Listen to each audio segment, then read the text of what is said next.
በዲሞክራሲ ስርዓት ግንባታ ውስጥ የዲሞክራሲ ተቋማት ትልቅ ኃላፊነት እንደተጣለባቸውና ለዘርፉ እድገትም ትልቅ ድርሻ እንዳላቸው ይነገራል።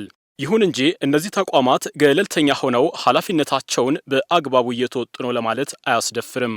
የተለያዩ ሀገራት የዲሞክራሲ ተቋማት የተመሰረቱበትን ዓላማ ያሳኩ ዘንድ በተለያየ አግባብ ክትትል፣ ቁጥጥርና ድጋፍ የሚያደርጉትም ለዚሁ ነው። ሰላም ጤና ይስጥልን ውድ አድማጭ ተመልካቾቻችን፣ ዛሬ በዚህ ፕሮግራማችን በኢትዮጵያ ጅማና አካባቢዋ የሚገኙ የዲሞክራሲ ተቋማትን በሕዝብ ተወካዮች ምክር ቤት የዲሞክራሲ ጉዳዮች ቋሚ ኮሚቴ የ2017 በጀት ዓመት እቅድና አፈጻጸማቸውን አስመልክቶ በነበረው የመስክ ምልከታ በተቋማቱ ምን ጉድለቶችን ለይቶ ምን የእርምት እርምጃ እንደወሰደና ለዚህም ያስቀመጠውን የመፍትሄ ሐሳብ እንቃኛለን። በአዎንታዊ መልኩ የታዩ ጥንካሬዎችንም እንዲሁ ምን እንደነበሩ እንመለከታለን። በሀገራችን እንደ የኢትዮጵያ ሰብአዊ መብቶች ኮሚሽን ኢሰመኮ፣ የኢትዮጵያ ዜና አገልግሎት ኢዜአና የኢትዮጵያ ብሮድካስቲንግ ኮርፖሬሽን ኢቢሲ ያሉ የፌዴራል ተቋማት በዲሞክራሲ ስርዓት ግንባታ ውስጥ ትልቅ ሚና ይጫወታሉ። እኛም በፕሮግራማችን እነዚህ ተቋማት ምን ያህል ገለልተኛ ናቸው፣ ኃላፊነታቸውንስ በአግባቡ እየተወጡ ነው ወይ ለሚለው ጥያቄ ከመስክ ምልከታው በዚህ ፕሮግራማችን ምላሽ ይዘናል። የዲሞክራሲ ተቋማቱ ከአስፈጻሚ አካላት ገለልተኛ ሆነው የተሰጣቸውን ኃላፊነት በአግባቡ በመወጣት የህብረተሰቡን ተጠቃሚነት ባረጋገጠ መልኩ ተደራሽነትንና ፍጥነትን ታሳቢ በማድረግ ሊሰሩ እንደሚገባ የቋሚ ኮሚቴው ቡድን መሪ የተከበሩ አቶ ጋሻው ዳኛው ገልጸው የሰብአዊ መብት አያያዝም የነቃ የህብረተሰቡን ተሳትፎ ስለሚፈልግ በጅማና አካባቢው የሚገኙ የህብረተሰብ ክፍል ከተቋሙ ጋር መስራት እንዳለበት አመላክተዋል።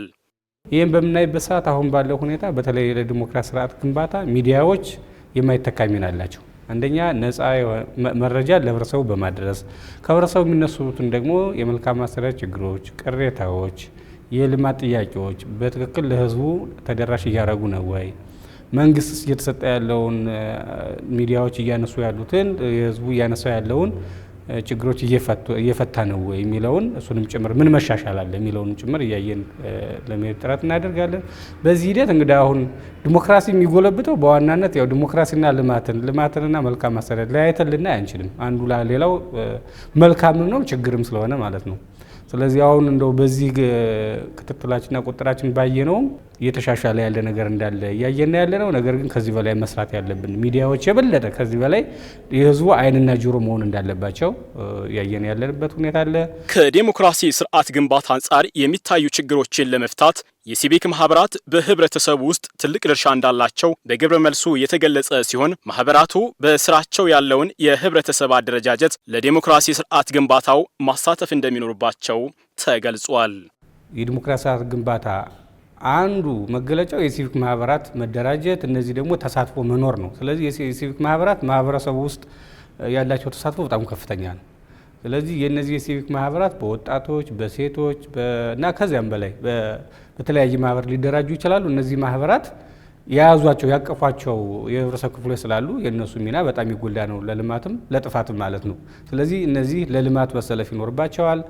ያቀፉትን የአባላት በዚህ በልማት በዲሞክራሲ ስርዓት ግንባታ መሳተፍ ይኖርባቸዋልና ሚናቸው በጣም ይጎላ ነው ማለት ነው። ቋሚ ኮሚቴው በመስክ ምልከታው የኢትዮጵያ ሰብአዊ መብቶች ኮሚሽን ኢሰመኮ ጅማ ቅርንጫፍ ጽህፈት ቤትን ተዟዙሮ ያለበትን ሁኔታ ተመልክቶ በጅማ አካባቢ የሚገኙ ተፈናቃዮችን በዘላቂነት ማቋቋም ትኩረት ሊሰጠው እንደሚገባ አሳስቧል። ኮሚቴው ይህን ያለው በጅማና አካባቢዋ ባሉ የዲሞክራሲ ተቋማት አፈጻጸም ላይ የመስክ ምልከታ ባደረገበት ወቅት በጅማ ከተማ የሚገኙ ተፈናቃዮች ያሉበትን ሁኔታ በስፍራው ተገኝቶ በጎበኘበት ወቅት ነው።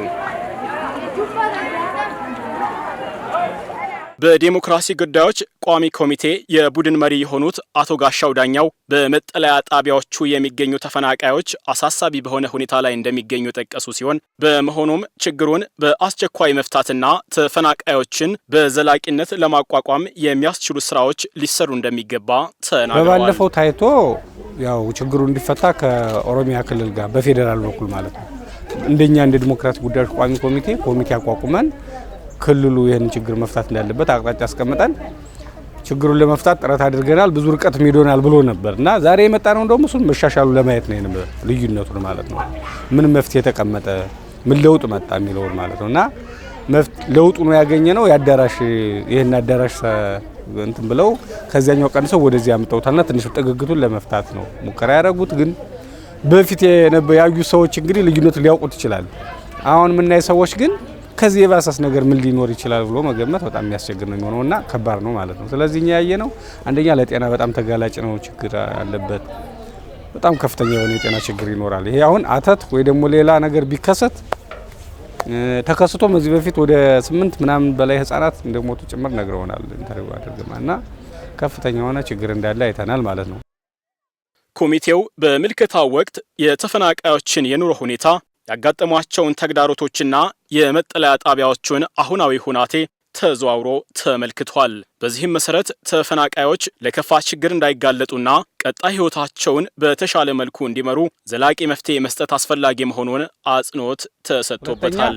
ይሄ የሚሰራ የሰው ኃይል ነው እንዳየ ነው። በጣም ብዙ ወጣቶች አሉ። ይሄ አክቲቭ ፎርስ ወይም ደግሞ የሚሰራ የሰው ኃይል ነው እየመከነ ያለው እዚህ ማለት ነው። ሶስተኛ እየተረዱ ነው ያሉት። የተረጅነት ስሜት ዲቨሎፕ እያደረጉ ነው በሜንታላቸው። 2010 አካባቢ የመጡ እንዳሉ ሰምተናል። እነዚህ ሰዎች 7 ዓመት ሆኖታልና እቺ በእርዳታ ነው እዚሁ ሌላ ነገር የምታውቀው የላትም። ሰርቶ ስለመለወጥ የሚያውቀው ነገር የለም፣ የምታውቀው ነገር የላትም እዚህ ያሉ ህጻናት ማለት ነው። አራተኛ እዚሁም ሌላ ሲሰሩ የነበሩ ሰዎችም አሁን ይሄን ነገር ነው በራሳቸው ሜንታሊ ዲቨሎፕ እያደረጉ ያሉት ወይም እያዩ እያሳደጉ ያሉትና በጣም ብዙ ተደራራቢ ችግር ያየ ነው ማለት ነው ከቀጣይ አንጻርም። ስለዚህ መፍትሄው ምን መሆን አለበት የሚለውን እንግዲህ አሁን እኛ እንደ አንድ ዲሞክራሲ ተቋማት የሰብአዊ መብቱን አያያዝ ብናይም ከዚህ ችግር እንዲወጡ አቅጣጫ እንደ ተወካዮች ምክር ቤትም ያስቀምጣ ብለን እንጠብቃለን። እንደ ዲሞክራሲ ጉዳዮች ቋሚ ኮሚቴም በባለፈው የጀመርነው ነገር አለ። አሁን እሱን እንደገና ገምግመን ሌሎች ሳይቶችም ይኖራሉ። እሱን በጋራ አይተን አቅጣጫ አስቀምጠን እነዚህ ምን መፍትሄ መቀመጥ አለበት የሚለውን አስፈጻሚው ነው ሊያውቅ የሚችለው። መልሶ ማስፈር ነው የሚሻለው ወይስ ደግሞ መሰግዘግ ነው የሚሻለው ወይስ ደግሞ ሌላ አማራጭ እዚህም የተለየ አማራጭ ማምጣት አለበት። ኤኒዌይ መፍትሄ መምጣት አለበት የሚለው ላይ ነው መነጋገርና እንትን ማድረግ ያለበት። እዚያው ችግሩን የሚፈታው እንደ አካባቢው ተጨባጭ ሁኔታ ስለሆነ ማለት ነው። በዚያ መንገድ ማስፈር የሚቻልበት እድል ዞንና ወረዳ ያለው ሊያሰፍር ይችላል። እዚያ ያን አቅም የሌለው ደግሞ 4ም 5ም እያደረገ በእያንዳንዱ ወረዳ ሊሰገስግ ይችላል። ከዚህም የተለየ መፍትሄ ሊያስቀምጥ ይችላልና መፍትሄውን ለአስፈጻሚው አካል ነው የምንተው። ግን መፍትሄ ማስቀመጥ እንዳለበት ደግሞ እኛ በፌዴራል ደረጃ ገምገም ያው አቅጣጫ እናስቀምጥ ነገር ይሆናል ማለት ነው። በተጨማሪም በርካታ የማህበረሰብ ክፍል በተጨናነቀና በቂ ብርሃን በማያገኝ ቦታ ውስጥ በተዘጋጁ መጠለያዎች መኖሩ ከጤናና ከሌሎች በርካታ ተያያዥ ችግሮች አንጻር ጉዳዩን አሳሳቢ እንደሚያደርገው ገልጸው ይህ ሁኔታ የሁሉንም ጉዳዩ የሚመለከታቸውን አካላት ትኩረት እንደሚፈልግም አሳስበዋል። የጅማ ከተማ አስተዳደር ጊዜያዊ መጠለያ በመስጠትና መድኃኒት በማቅረብ የሚቻለውን ያክል የሰብአዊ ድጋፍ በማድረግ ሲመሰገን፣ የሰብአዊ መብቶች ኮሚሽን ጅማ ቅርንጫፍ ጽሕፈት ቤት ለአካል ጉዳተኞች፣ ለአረጋውያንና ለሌሎች ልዩ ድጋፍን ለሚሹ አካላት የሚያደርገው ድጋፍ ተጠናክሮ መቀጠል እንዳለበት ተመላክቷል።